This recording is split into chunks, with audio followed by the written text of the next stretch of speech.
2년 2개월 만에 이뤄진 오송 참사 국정조사가 보고서 채택을 끝으로 마무리됐습니다.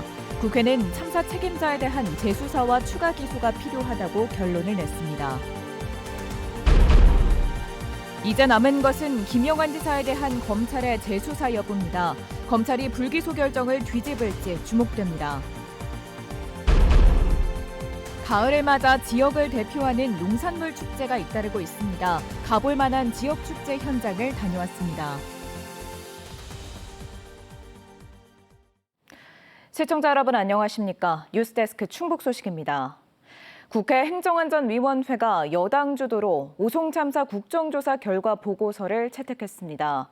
참사 2년 2개월 만에 이뤄진 국정조사도 이제 모두 마무리됐는데요. 이 소식 집중적으로 전해드리겠습니다. 국회 행안위는 검찰의 재수사를 촉구하고 김영환 충북지사를 위증 혐의로 고발하기로 했습니다. 먼저 조미애 기자입니다.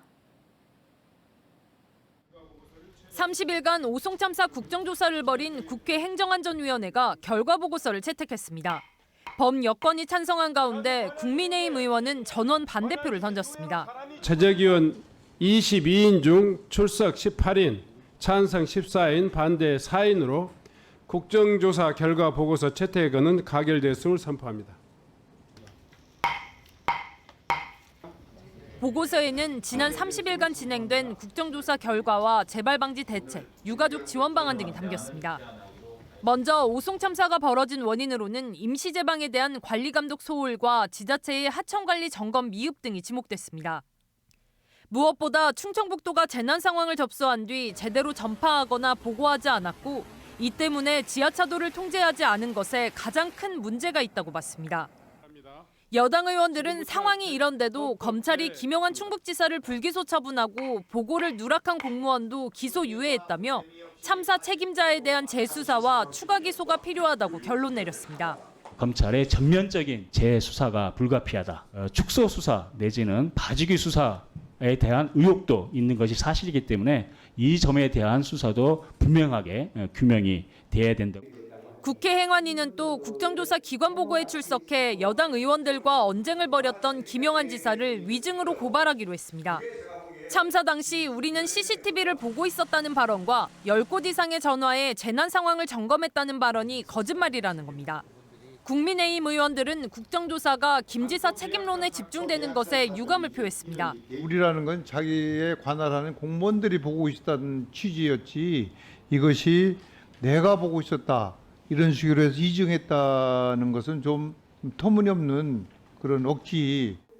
참사 이후 2년이 넘도록 진상규명과 책임자 처벌을 외쳐왔던 유가족들은 이번 국정조사를 계기로 철저한 수사가 이뤄지길 바랐습니다. 이번엔 정신 똑바로 차리고 제대로 공평성 있게 명명백백하게 밝힐 것들은 밝히고 봐주기식 뭐 이런 거 하지 마시고 제대로 된 수사를 해줬으면 좋겠다. 한편 이번 보고서에서는 향후 재난 상황 전파 보고 체계를 개선하도록 관련법을 개정하고 서로 책임을 떠밀지 못하도록 하천공사와 유지보수 주체를 명확하게 해야 한다는 내용이 담겼습니다. MBC 뉴스 조미입니다. 국정조사가 마무리되면서 이제는 김영환 지사에 대한 재수사 여부가 최대 관심사입니다. 이른바 봐주기 수사라는 여당의 비판에 따라 검찰이 김 지사에 대한 불기소 결정을 뒤집을지 주목되는데요. 그동안의 쟁점과 향후 전망 계속해서 이병선 기자가 보도합니다. 여야가 공방을 벌인 국정조사 최대 쟁점은 최고 경영자의 책임을 따지는 중대재해처벌법을 검찰이 제대로 적용했느냐는 것이었습니다.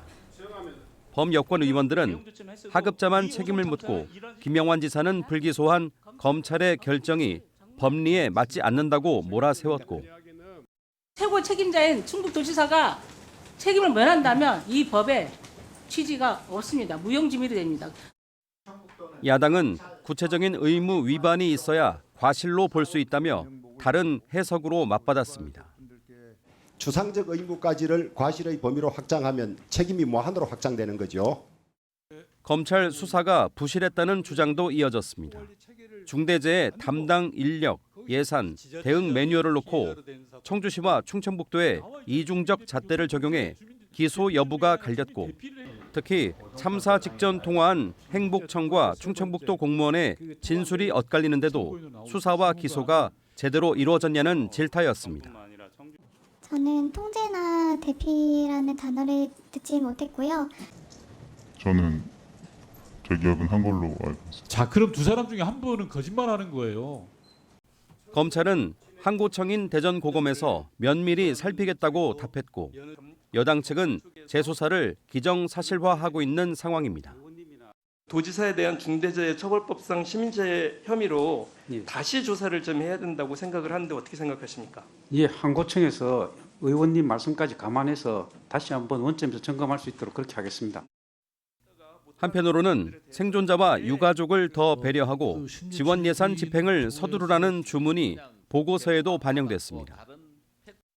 간담회 내용 보고 받으셨습니까? 못 받았습니다. 하시면 대략적인 됩니까? 말씀은 들었는지 몰라 자세하게 뭐 이런 말씀은 못 들었습니다. 어이구야, 이거는 아니잖아요. 이러니까 자꾸 이제 유가족들이 충북도나 청주시를 지금 적대시하는 겁니다. 참사 발생 2년 만에 어렵게 성사된 국정조사는 재수사를 촉구하며 마무리됐고 이제 또 한 번 검찰의 결정이 초읽기에 들어갔습니다. MBC 뉴스 이명선입니다. 오늘 낮 1시 40분쯤 충주시 주덕읍 충청내륙화고속도로 공사 현장에서 인근 하천으로 화학물질이 유출됐습니다. 충주시는 하천에 거품이 떠다닌다는 신고를 접수하고 현장에 출동해 콘크리트 혼합에 사용되는 액체형 천연 라텍스 30여 리터가 하천에 유출된 것을 확인했습니다.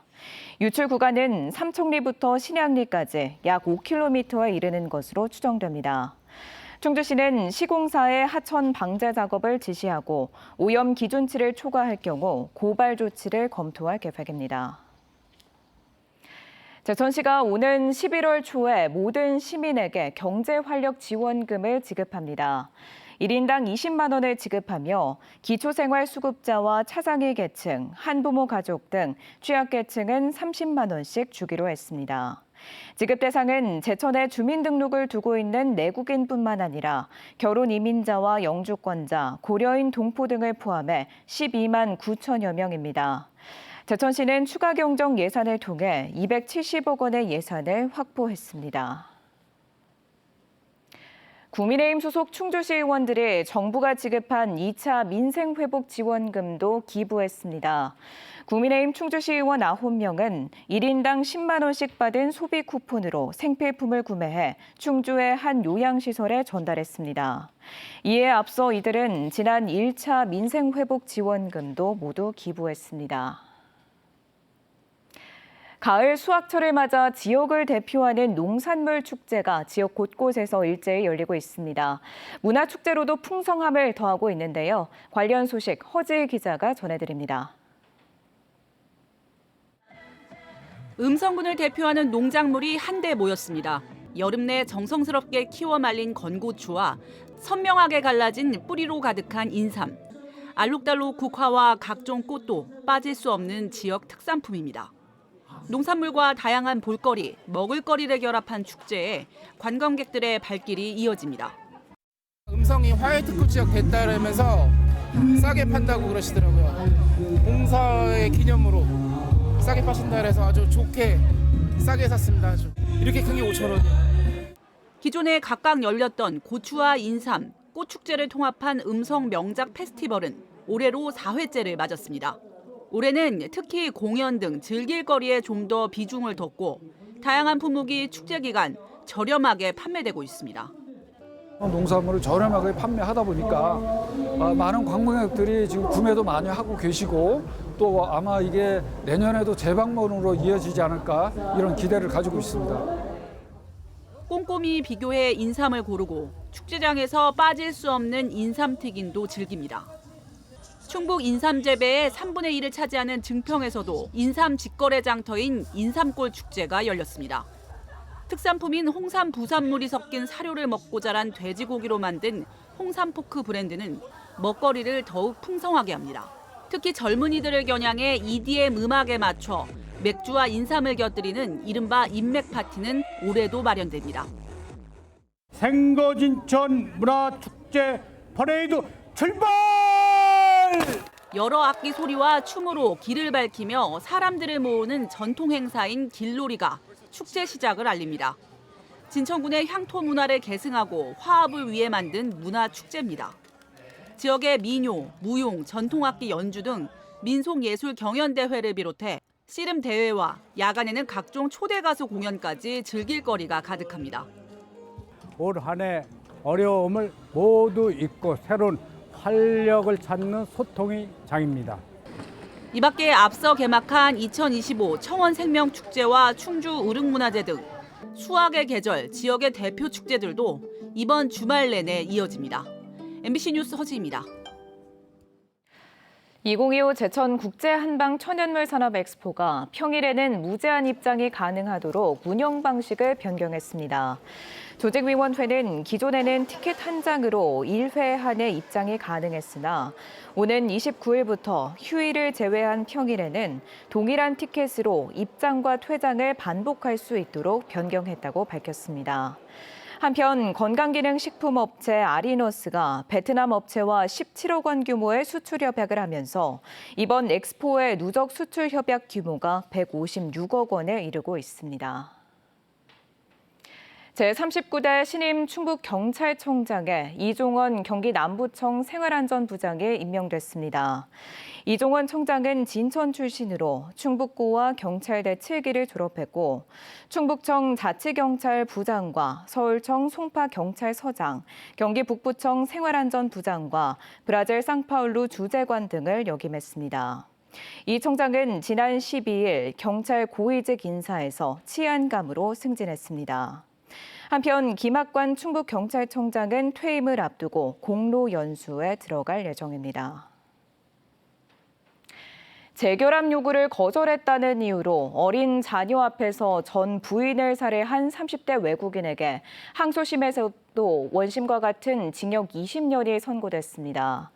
대전고법 청주재판부 형사 1부는 36살 이집트 국적의 남성에 대해 어린 자녀들이 보는 앞에서 잔혹하게 살해했고 심각한 정신적 충격을 받게 했다며 원심의 형이 무겁다고 볼 수 없다고 판시했습니다. 이 30대는 지난해 10월 청주의 한 아파트에서 여러 차례 흉기를 휘둘러 전 부인을 살해했습니다. 청주공항에서 인도네시아 발리를 오가는 노선이 개항일에 처음으로 취항했습니다. 티웨이 항공은 오늘 청주에서 발리 정기 노선 취항식을 열고 차세대 항공기인 보잉 737-8 기종을 투입해 화, 목, 일요일 주 3회 운항한다고 밝혔습니다. 지금까지 뉴스데스크 충북 소식이었습니다. 잠시 후 스포츠 뉴스가 이어집니다. 고맙습니다.